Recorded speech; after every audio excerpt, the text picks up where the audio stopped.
I was folding laundry when I heard Noah's steps outside the porch. The same slow shuffle he'd had for years. I looked up as he called, "Morning, Mrs. Hale. Got something for you today." "Just bills again?" I asked, trying to sound casual. He smiled. "Looks older than bills." He handed me a worn envelope. "Been redirected twice. Guess it took a while to find you." I took it, and the moment my fingers touched the paper, something inside me froze. The handwriting, slanted, uneven but familiar, struck like lightning. "Noah, who sent this?" He squinted. "Looks like a Mr. Eli Hale. Relative of yours." My voice caught. "Pie's son." Noah blinked. "Oh, I'm glad he wrote then." I didn't answer. My eyes stayed on the name, the loops of his letters, the shaky. 14 years. 14 years since I'd seen that handwriting. Rachel's voice came from behind me. "Who was at the door?" I turned slowly. "It's from Eli." Her footsteps stopped. "What?" I held it up. "A letter. After all this time." She looked pale. "Are you serious?" I nodded. My hands were trembling. "I haven't even opened it yet." Rachel stepped closer, staring at the envelope like it might explode. "Why now?" "I don't know." She folded her arms. "You should open it." I can't." "Mama," she said softly, "you've waited half your life for this." "I don't even know what he'll say," I whispered. "What if it's hate? What if he still blames me?" She sighed. "You won't know until you read it." The clock ticked behind us. The sound grew louder with every passing second. Noah cleared his throat. "I'll be going now, ma'am." I barely heard him leave. I sat down at the kitchen table, the letter resting in front of me like something alive. Rachel stood nearby watching. She finally spoke. "Do you remember the last thing you said to him?" I closed my eyes. "Every word." "Tell me."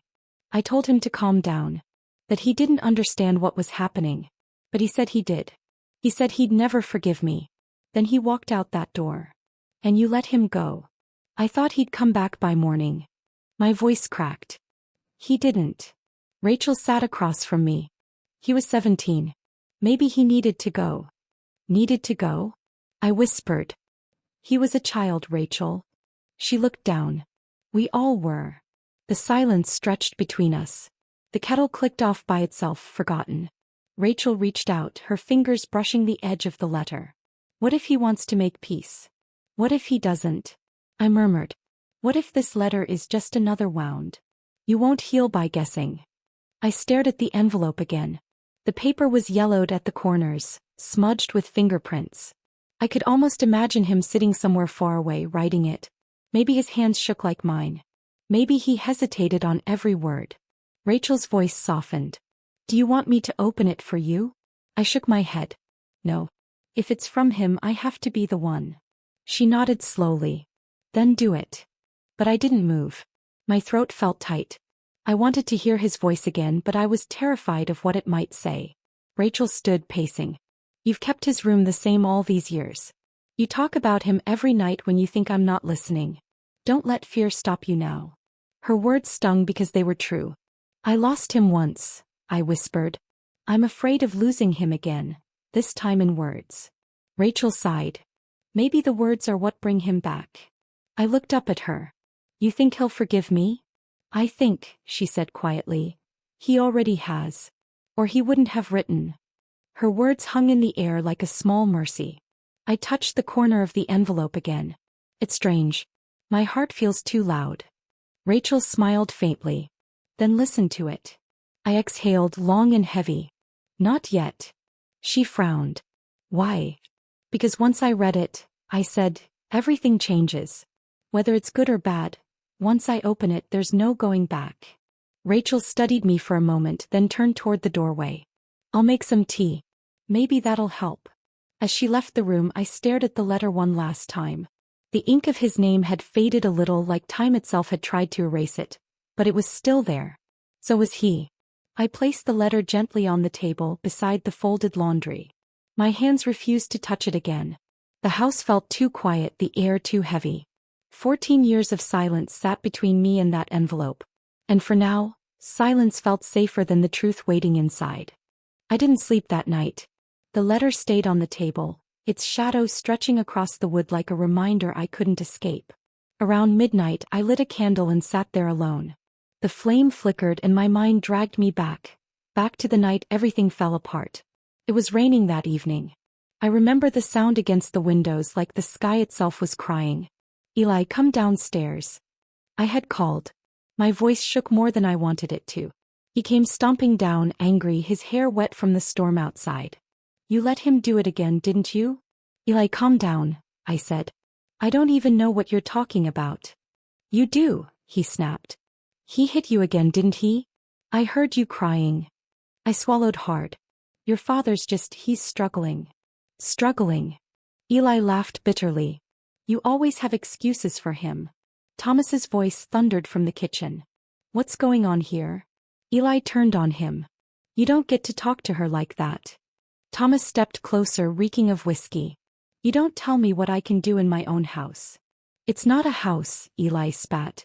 It's a prison and she's the one serving the sentence. I tried to get between them. Stop it, both of you. But Thomas shoved me aside. He's been stealing from me, he growled. That's a lie. Eli shouted. You lost your own money gambling. Thomas raised his hand and I screamed, don't you dare. He stopped, eyes burning with rage. You've turned him against me, he said. You always wanted to ruin me. Eli's voice broke. You ruined yourself. For a moment, everything went silent except the rain. Then Eli said, I'm done. I can't live here anymore. Eli, please. I reached for him. He pulled away. You knew what he was doing. You let it happen. I was trying to protect you. By staying quiet? His eyes filled with tears. You should have left him years ago. Thomas sneered. Go on then, boy. Leave. See how far you get without my money. Money. Eli's voice trembled with disgust. That's all you care about. He looked at me then, eyes full of betrayal. And you? I thought you cared about me. I do, I whispered. You're my son. Then why didn't you stop him? I opened my mouth but nothing came out. I had no answer, only fear. Eli shook his head slowly. You're both cowards. He grabbed his backpack, storming toward the door. I ran after him. Please don't go. It's just anger talking. You'll regret this. He turned, face soaked from rain and tears. No, Mom. I'll regret staying. The door slammed so hard the windows rattled. I heard Thomas mutter something under his breath, something cruel, but I didn't listen. I fell to my knees, my hands trembling against the floor. Why didn't you stop him? Thomas barked. Because I love him, I cried. Something you'll never understand. He stared down at me coldly. He'll come back when he's hungry. But he never did. The next morning the rain had stopped but the house felt hollow.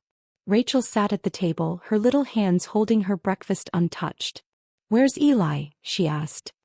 He's gone for a while, I said softly. Because of Daddy? I couldn't answer. My throat burned. Thomas walked in, humming like nothing had happened. You'll see, Miriam. He'll learn the world isn't kind to fools. I stared at him. You taught him that lesson too early. He waved me off and left for work, and I remember the exact sound of the door closing behind him, final, cruel, and echoing through my bones. That was 14 years ago. Now sitting in my kitchen, the candle flickering low, I pressed my palms to my face. My chest ached. I whispered into the quiet, I should have gone after him. The house creaked like it remembered too. Rachel's footsteps came from down the hall. You're still awake? I can't sleep, I said. The rain sounds the same tonight. She came closer, her voice gentle. You were remembering, weren't you? I nodded. Every word, every scream. Mom, she whispered, you did what you could. I looked at her, tears stinging my eyes. Then why does it still feel like I failed? Rachel didn't answer. She just wrapped her arms around me. And for the first time in years I let myself cry, really cry, for the boy who left in the rain and never came home. Morning light spilled through the window, soft but heavy. I sat at the table, still staring at the unopened letter. My tea had gone cold. Rachel came in quietly, barefoot, her hair tied back. You didn't sleep again, she said. No, I murmured. The rain kept me company. She poured herself coffee, the sound filling the silence. You're torturing yourself. I'm remembering, I said. There's a difference. Is there? She sat across from me, studying my face. You've been stuck in that night for 14 years, Mom. I sighed. Some nights never end. Rachel looked at the envelope. Still haven't opened it? Not yet. She frowned. You're afraid of what he'll say. I'm afraid of what I'll feel, I admitted. Guilt doesn't fade, it just learns to hide. Rachel stirred her cup slowly. You know, I used to wait for him too. I looked up. You did. I'd check the mailbox after school. Every day. I thought maybe he'd write to me. My heart clenched. I didn't know that. You never asked, she said softly. We all just pretended like he didn't exist. That's not true. Then why didn't we ever talk about him? I rubbed my temples. Because it hurt too much. It hurt me too, she whispered. The quiet stretched. Only the ticking clock and her shallow breaths filled the air. I finally said, I thought I was protecting you. From what? From knowing our family fell apart. From feeling like you had to fix it. Rachel leaned forward. I was already trying to fix it. You just never noticed. Her words hit harder than I expected. You were a child. I was 15, she said.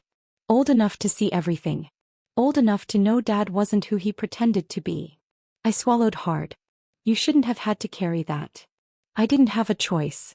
She looked at the letter again. Neither did Eli. Her tone made me flinch. You blame me. I don't know, she said quietly. Maybe I used to. I waited, but she didn't continue. The silence between us thickened. Rachel, I said, what do you remember about that night? Her eyes darkened. Too much. Dad yelling. You crying. Eli shouting that he hated you. Then nothing. Just the door slamming. I nodded slowly. That sound still echoes. Rachel looked down. Sometimes I dream about it. Only in the dream I'm the one who leaves. I reached for her hand. I wish I could change it. You can't, she said flatly. But you can open that letter. I hesitated. What if it's too late? She sighed. It's already too late for a lot of things. Don't make it worse. Her bluntness stung, but she wasn't wrong. I whispered, when did you grow so cold? Rachel gave a sad smile. When I realized you weren't coming back either. I frowned. What do you mean? You left Mom. Not in distance but in spirit. After Eli disappeared you stopped being you. Her voice cracked, and for a moment she wasn't the composed woman sitting before me. She was the scared girl from years ago, waiting for her brother to return. I'm sorry, I said softly. I thought I was surviving. Maybe I was just hiding. She nodded slowly. We both were. I looked toward the window. Outside the mail truck passed by. The same sound as always. He used to run to the window every time he heard that, I said. Said he liked the way the wheels crunched on gravel. Rachel smiled faintly. He used to make paper planes out of bills. You yelled at him once. I remember, I said. He told me one day he'd fly far away. And he did, Rachel whispered. The words cut deep. I leaned back in my chair. Do you hate me for what happened? Rachel hesitated. No. But I hate that you never talked about it. My throat tightened. I didn't know how. Try now, she said gently. Start with opening the letter. Her eyes locked on mine. There was no anger this time, only quiet expectation. I looked down at the envelope again. My fingers brushed the seal. Maybe later. Rachel sighed but didn't argue. She stood up, placed her coffee mug in the sink and said softly, He's not the only one waiting for you to speak, Mom. Then she left the kitchen, her footsteps fading down the hall. I sat there alone again. The letter stared back at me. The silence between me and my daughter felt just as heavy as the one between me and my son. And for the first time I realized they were the same silence. One made of love, regret, and everything I never said. The house was quiet again. The kind of quiet that listens. I sat at the kitchen table, the letter still waiting like a living thing. My hands trembled as I touched the paper. All right, Eli, I whispered. Let's see what you've carried all these years. The seal broke with a soft tear. Inside, the pages were folded neatly. His handwriting familiar, older, steadier. I started to read. Mom, if you're reading this, I guess you didn't throw it away. Thank you for that. I didn't know how to start, so I'll just say what's been sitting inside me for 14 years. I'm not angry anymore. My throat tightened. I whispered aloud, "You should be, sweetheart.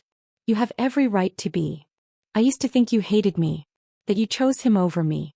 I left because I thought leaving was the only way to survive. But I see now that you were surviving too, just in your own broken way." I pressed my hand over my mouth. The words blurred. "Do you remember that night you told me, sometimes love means letting go? I hated you for that. I thought it meant you didn't love me enough to fight for me. But now I understand what you meant." Tears spilled before I could stop them. I've spent years trying to forgive myself for leaving. I thought running would end the pain. It didn't.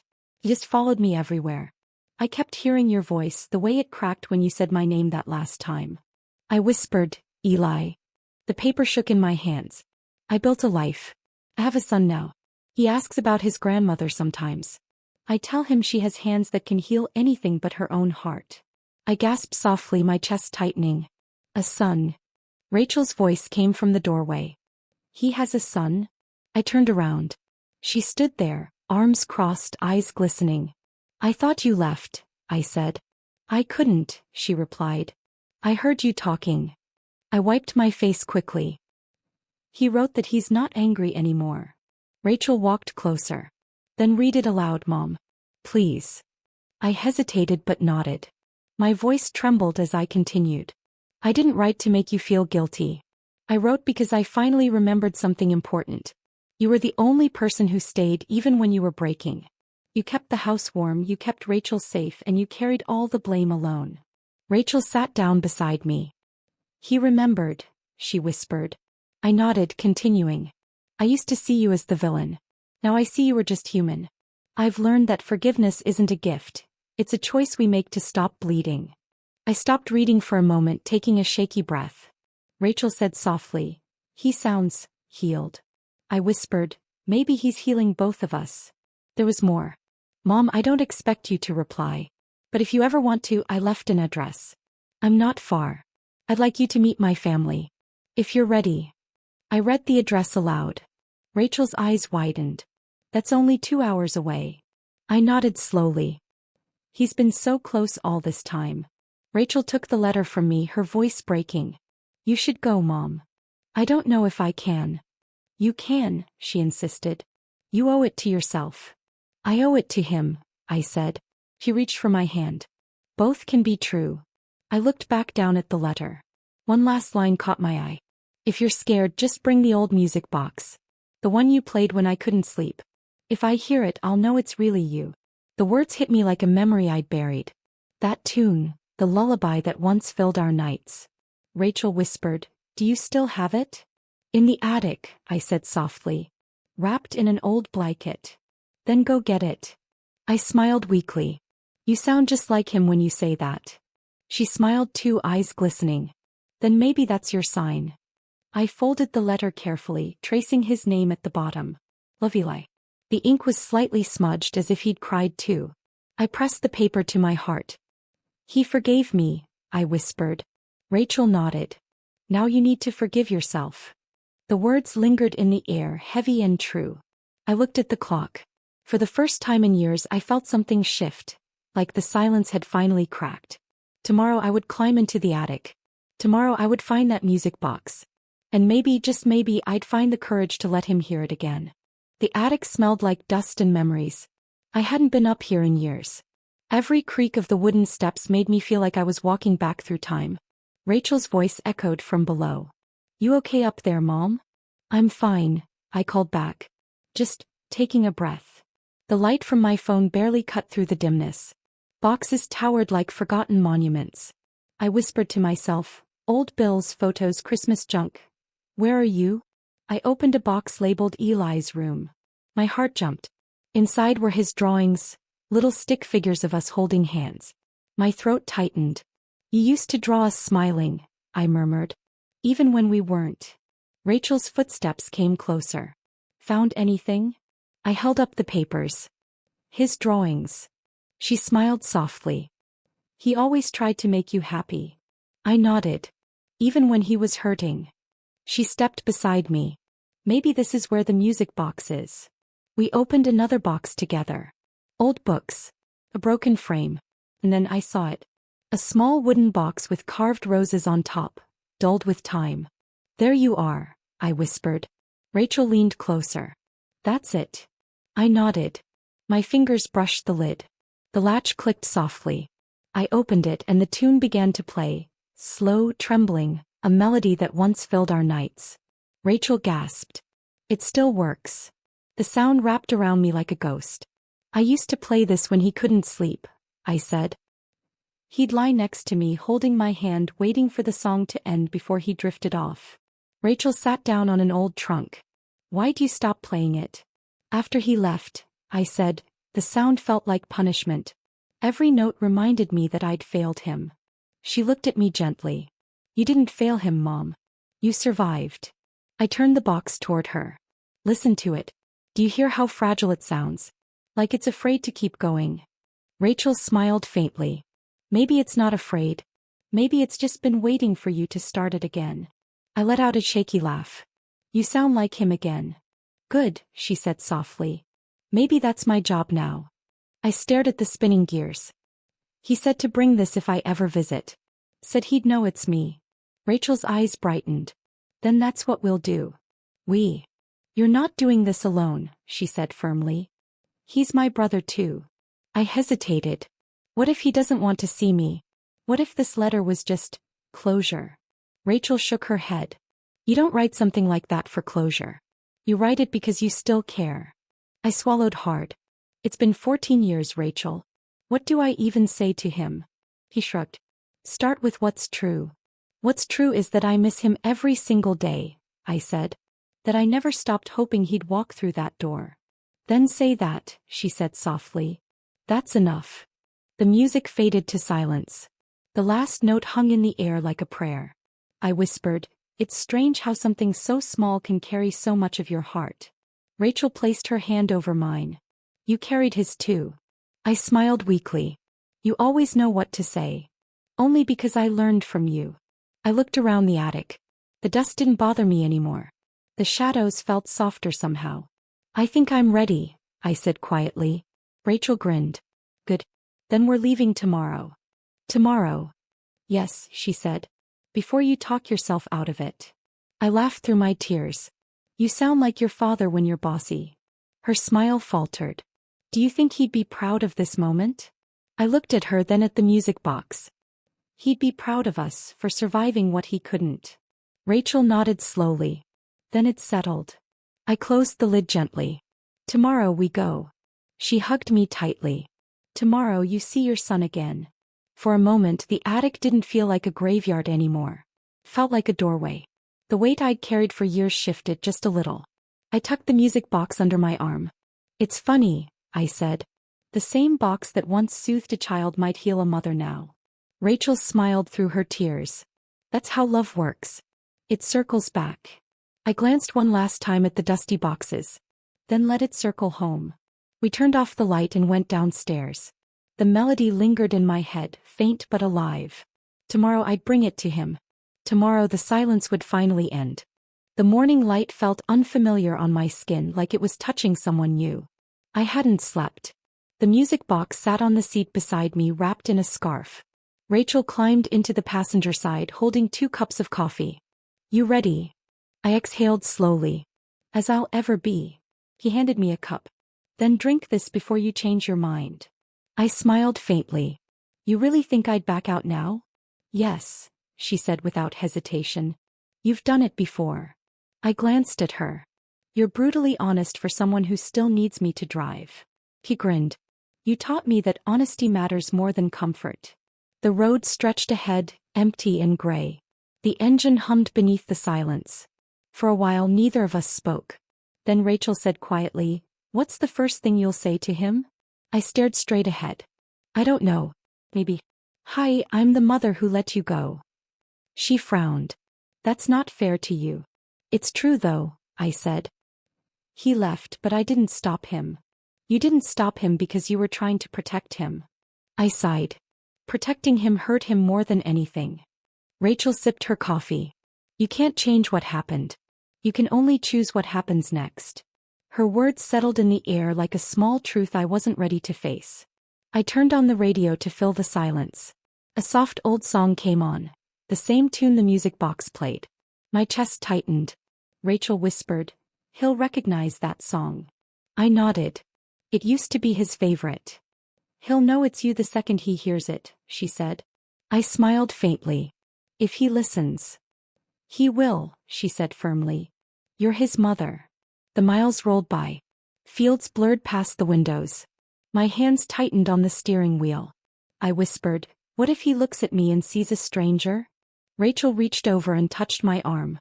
"Then you remind him who you are. The woman who stayed. The woman who never stopped waiting." I swallowed hard. "You sound too wise for your age." She laughed softly. "Maybe pain matures you faster." We passed a faded sign, Ridgewood, 12 miles. My stomach twisted. "That's where he lives." Rachel glanced at me. "How are you feeling?" "Like I'm driving toward a memory that might not want me." She said gently, "You're driving toward healing. That's different." I pulled over at a small rest stop. My hands were trembling. "I just need a minute." Rachel nodded and got out, stretching her legs. I stayed inside the car staring at the music box. I whispered, "You remember him, don't you?" The silence felt alive, like it was listening.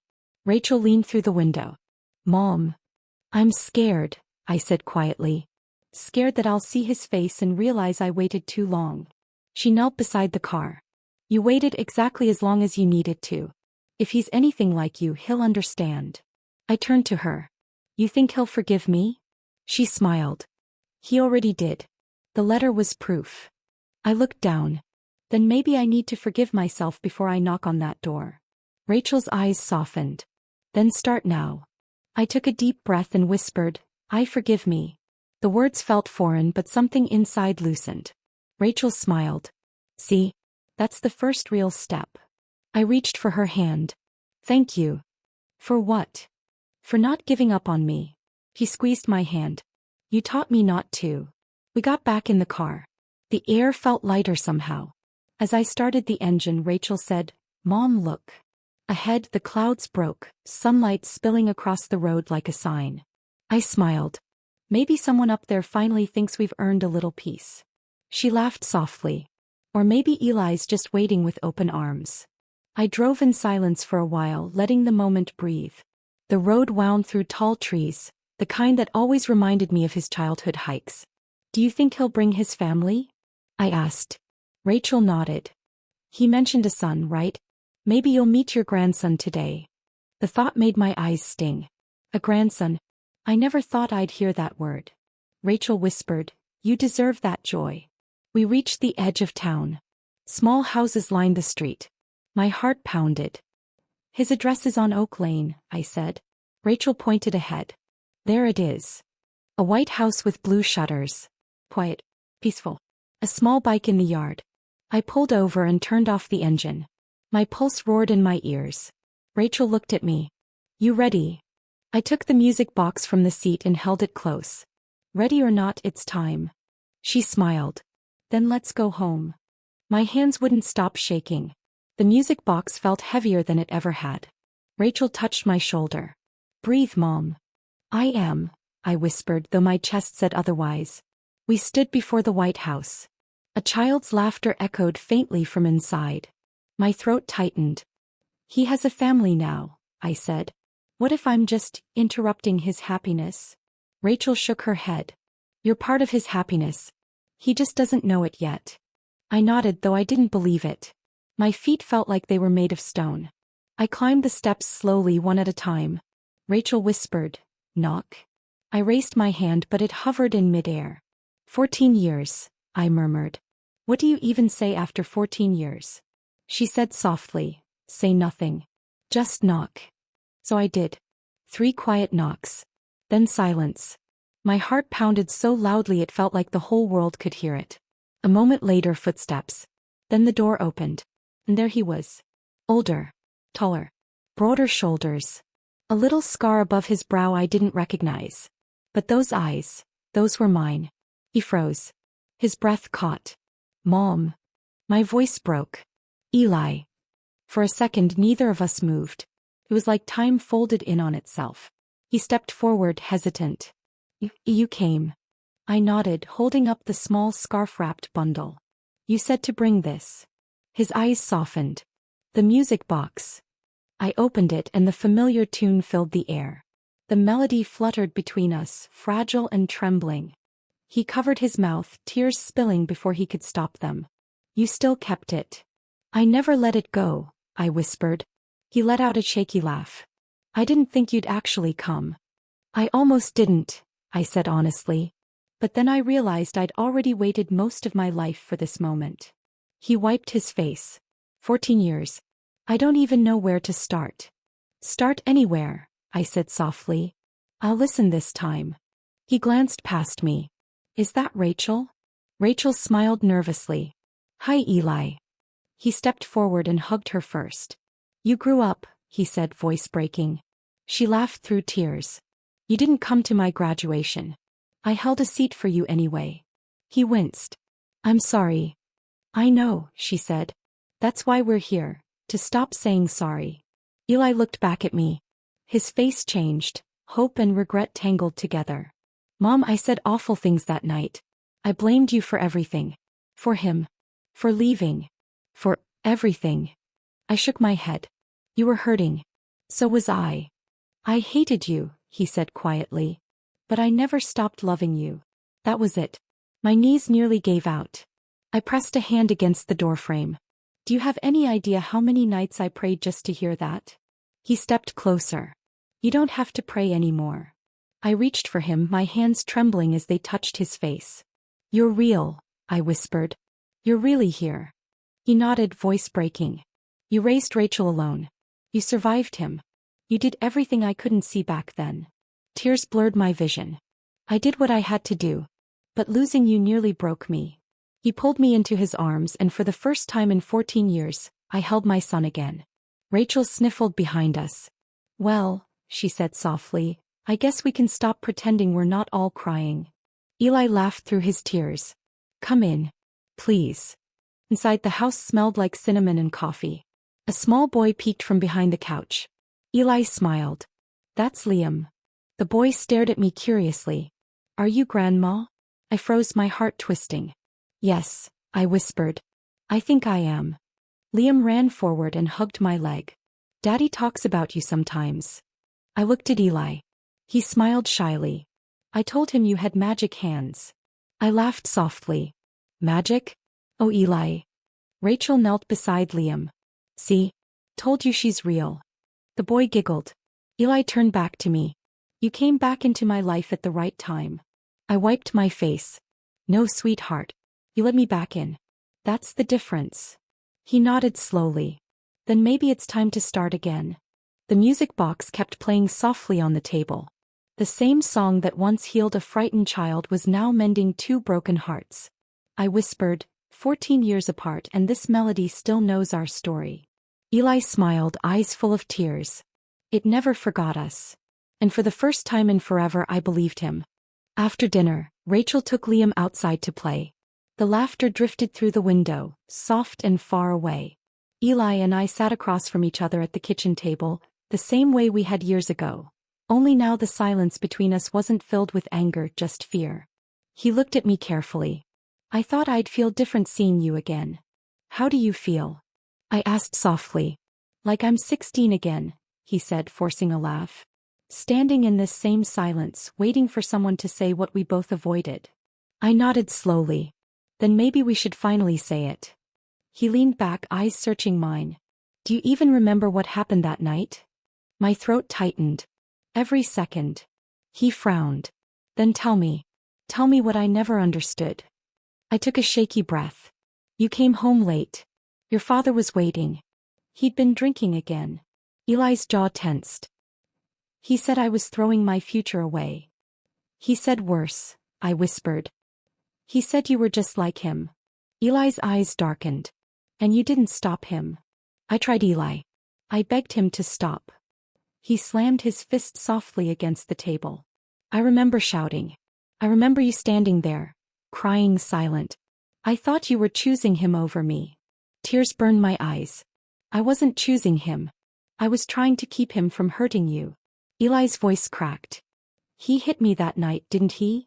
I nodded. Yes. When you said you'd leave, he struck you. I froze. I wanted to protect you, but I was terrified of what he'd do next. Eli's eyes glistened. You let me walk out. I did, I whispered. Because if I stopped you, he might have done something worse. I thought I was saving you by letting you go. He buried his face in his hands. All these years I thought you just didn't care. I cared so much it nearly destroyed me, I said. I watched that door close and told myself I'd rather lose you than see him destroy you. Eli looked up, tears streaming down his cheeks. Why didn't you tell me? Why didn't you send a letter? Oh, anything. I tried, I said, my voice breaking. Every year I wrote one. Every year I tore it apart because I didn't know if you wanted me to reach out. He shook his head slowly. I would have answered. I didn't believe that, I said. You hated me and maybe part of me thought I deserved it. He exhaled sharply. You didn't deserve it, Mom. He did. We sat in silence for a while. The clock ticked softly in the background.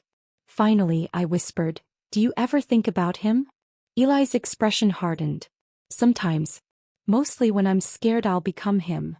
You won't, I said quickly. You already broke the cycle. He gave a weak smile. Did I? You're gentle with your son, I said. You speak to him like every word matters. That's everything your father wasn't. He looked down, his voice trembling. I still have his anger inside me sometimes. The temper, the shame. I try to bury it, but it comes out in pieces. We all have pieces, I said. What matters is what we do with them. He looked up again. And what did you do with yours? I smiled sadly. I turned mine into prayers. He laughed softly through tears. Prayers worked, I guess. You're here. I'm here, I said. And so are you. He reached across the table, his hand covering mine. I forgive you, Mom. The words struck deep. You don't have to. I do, he said firmly. Because forgiveness isn't for you, it's for me. I've carried that anger too long. I squeezed his hand. Then let it go, son. Let both of us finally rest. He nodded slowly, tears falling freely now. You know what hurts most? I blamed you for everything when you were the only one who stayed. I smiled weakly. That's what mothers do. We stay even when it looks like we've left. He chuckled softly. You always said love means letting go. And I always hoped you'd come back when you were ready, I whispered. He stood, walked around the table and pulled me into a tight embrace. I'm ready now. I clung to him, my tears soaking his shoulder. Then we start here. Today. No more silence. No more silence, he repeated. Outside, I heard Rachel laughing with Liam under the fading sun. For once the sound didn't ache, it healed. Inside this little kitchen, between forgiveness and truth, my heart finally stopped breaking.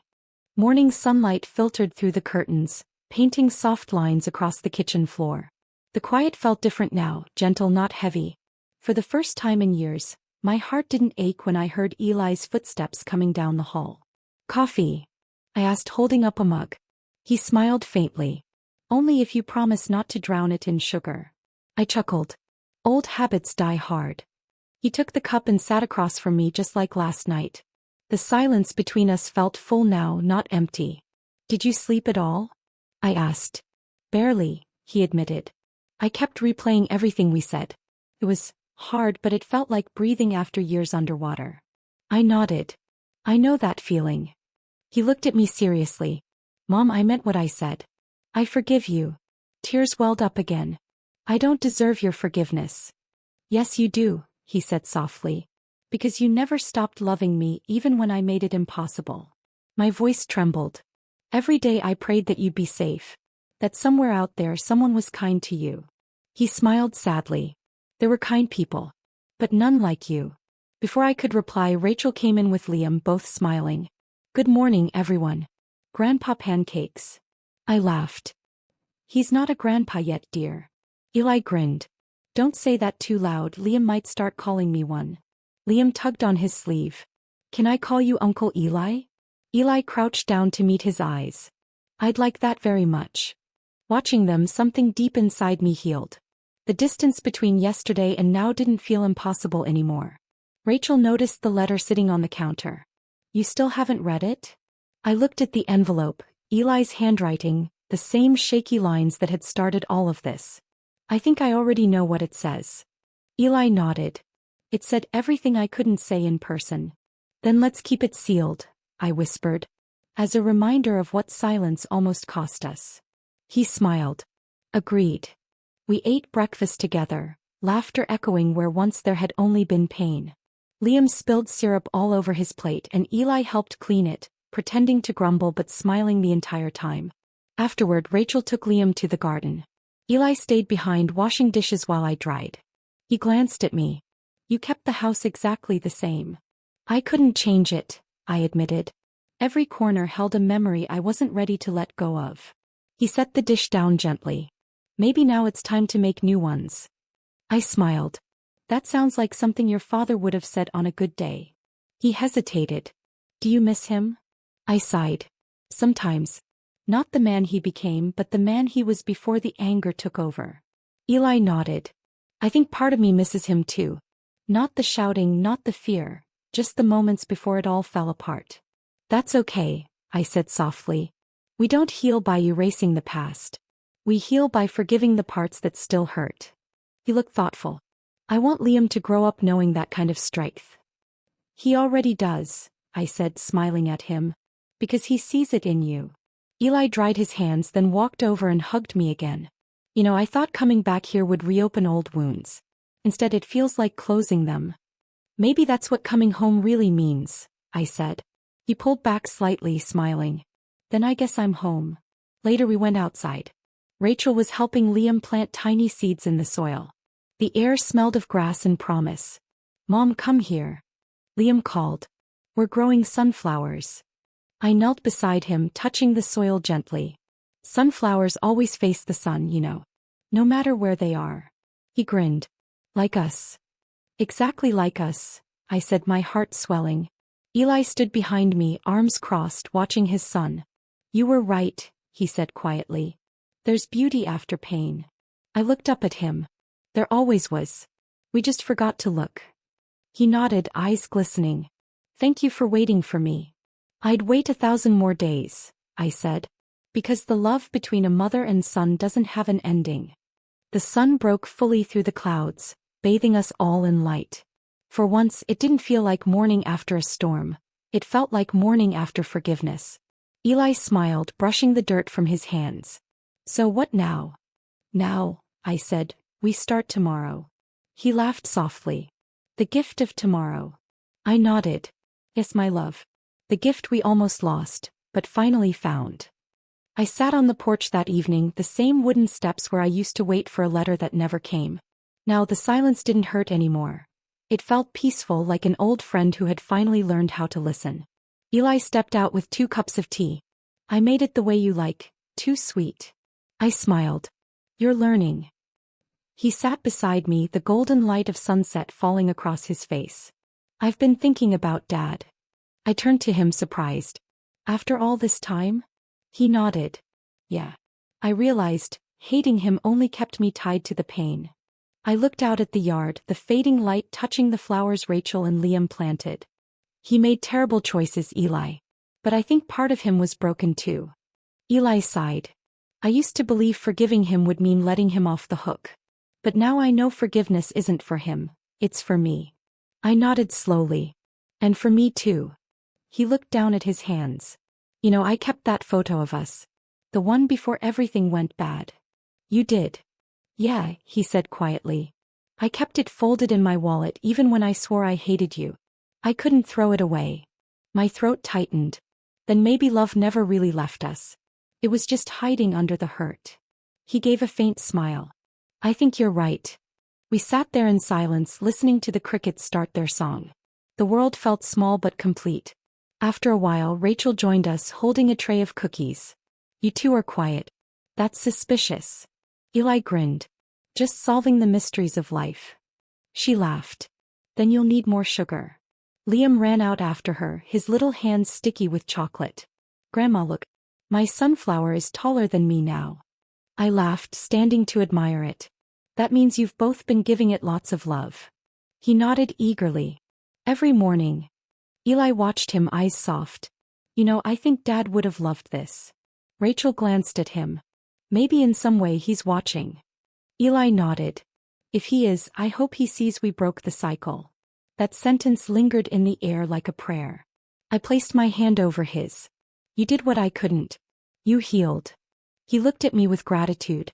Because you didn't give up on me. I smiled through tears. A mother never does. We sat there as the sky deepened into shades of violet and rose. For a long moment everything felt right. The laughter, the light, the peace. Later, after Rachel and Liam went inside, Eli and I stayed out watching the stars appear. Mom, he said quietly, do you ever think about the night I left? Every night for 14 years, I whispered. It haunted me. He nodded. Me too. I thought if I ran far enough I could escape the guilt. But it only grew louder. I know that feeling, I said. Pain travels with you until you face it. He took a deep breath. I faced it here. With you. I smiled. That's all I ever prayed for. We sat quietly until a cool wind brushed against us. Eli leaned back. You ever think about how strange life is? One letter brought everything back. I chuckled softly. One letter, and one daughter who wouldn't stop asking questions. He laughed. Rachel's curiosity might have saved us all. I looked up at the stars. Maybe that's how karma works. It doesn't rush, it waits until you're ready. Eli nodded. So, do you believe in second chances now? I smiled gently. I believe in forever chances. As long as there's love left, there's always a way back. He looked at me, eyes bright. Then we'll hold on to that. We clinked our teacups together. The sound was soft but final, like a promise sealed in the quiet of the night. After he went inside, I stayed on the porch alone for a moment, staring at the horizon. The stars shimmered like the letters I used to dream of receiving. But now I didn't need them. Because the real message had arrived. Not on paper but in hearts that finally learned how to forgive. I whispered into the still night, "Thank you for coming home, my son." A breeze passed through the garden, brushing the sunflowers gently. I could almost hear a voice. Eli's laughter, Rachel's call, Liam's giggle, all blending into something whole and bright. I closed my eyes. The pain, the anger, the years of silence, they were all part of the story that led us here. And as I opened my eyes again, I smiled to the stars. The promise of forever, I said softly, isn't about time. It's about love that never stops trying. The night answered with peace. And for the first time in 14 years, my heart was finally still.